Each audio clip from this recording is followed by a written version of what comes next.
Shana Parisi, Jay Lugias, Dave Lau.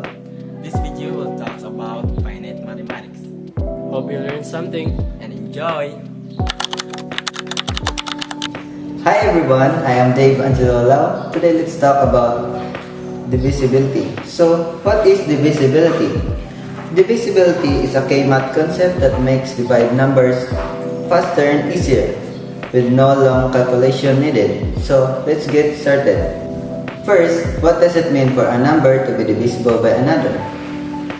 We can say that A is divisible by B if B divides by A is equals a whole number.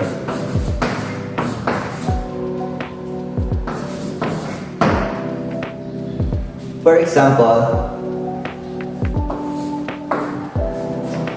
3 is divisible by 12 because 12 divided by 3 is equals to 4 with no remainder. And now we move to the divisibility rule for number 3. We can say that the number is divisible by 3 if the sum of all digits is divisible by 3. For example, 123. First, we add all the digits. 1 plus 2 plus 3 is equals to 6. 6 divided by 3 is equals to 2. So, we can say that 123 is divisible by 3. Thank you for watching. Bye-bye! Good day everyone, I am Jade Lugias and I'll be talking about prime factorization. So what is prime factorization? Prime factorization is a process of breaking down a number into a prime number that multiply together to form the original number. So prime number is a number that is greater than 1 or a number that has only 2 factors such as 1 and itself. So example of prime factorization is 2, 3, 5, 7 and more. To find the prime factorization, we'll divide the number by the smallest prime number possible until we cannot divide it anymore. For example, what is the prime factorization of 12? As we all know, 12 can divide it by 2 and 2 is the smallest prime factorization. So 2 divided by 12 is equal to 6. And 6 can be also divided by 2. So 2 divided by 6 is equal to 3. Since 3 is already a prime number, we will stop.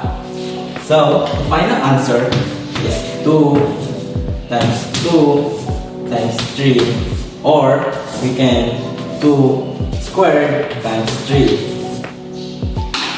Prime factorization is important because it helps us solve problems involving greatest common factor and least common multiple.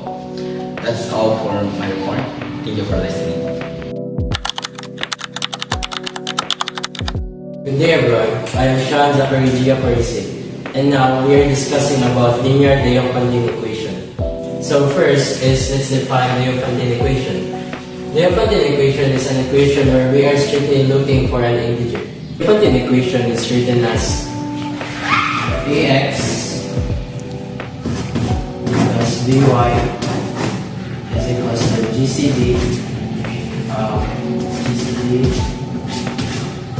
A and B, where x and y are the unknown and GCD is the greatest common divisor and A and B are given. For example, 20x plus 7y is equals to 1. So first, 20 is the largest number, is the large number. 7 is the small number. So 20 is equals to, so we're gonna divide 20 by 7. So 20 is equals to 7 times 2.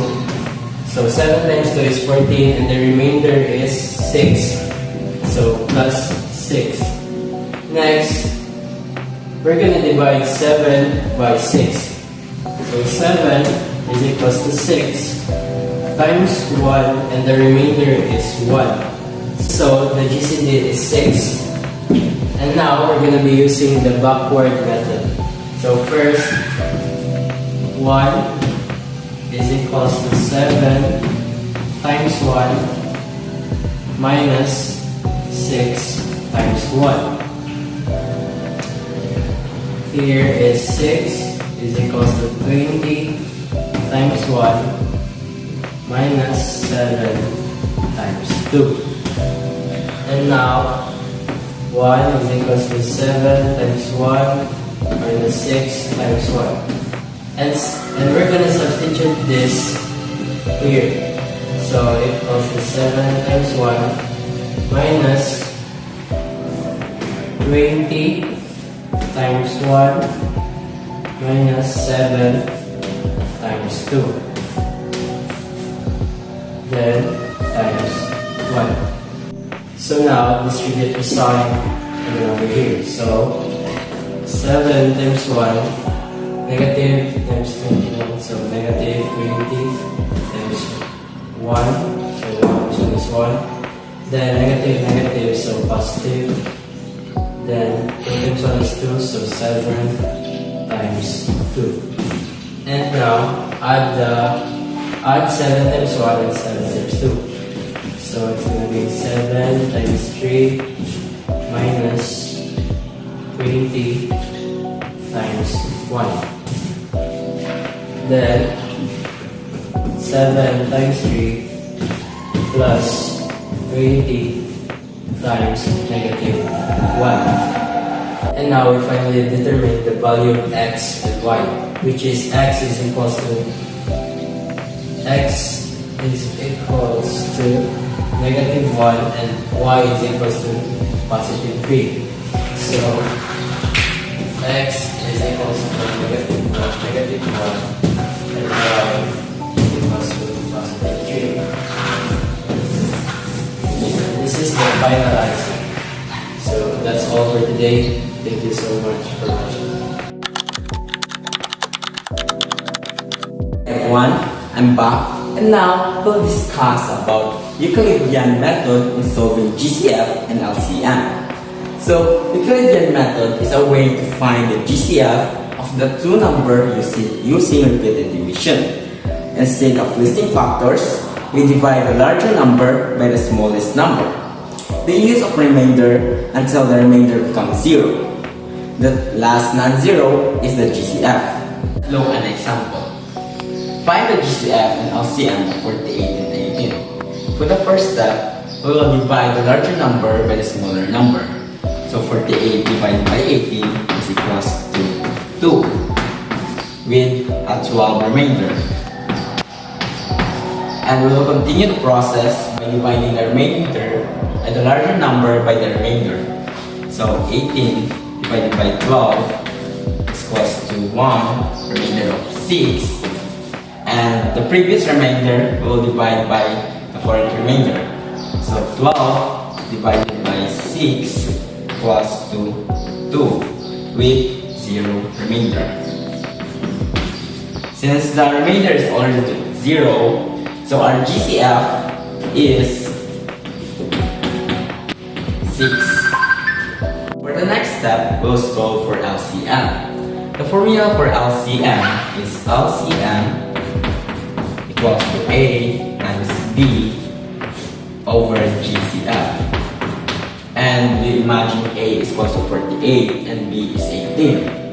And GCF is 6. And the second step, we'll substitute it. So 48 times 18 over 6. So 48 multiplied by 18 is 864 over 6. So 864 divided by 6 is equals to 144. And that will be our LCM. And that's all for this video. Thank you, friends. Thanks for watching. Please subscribe.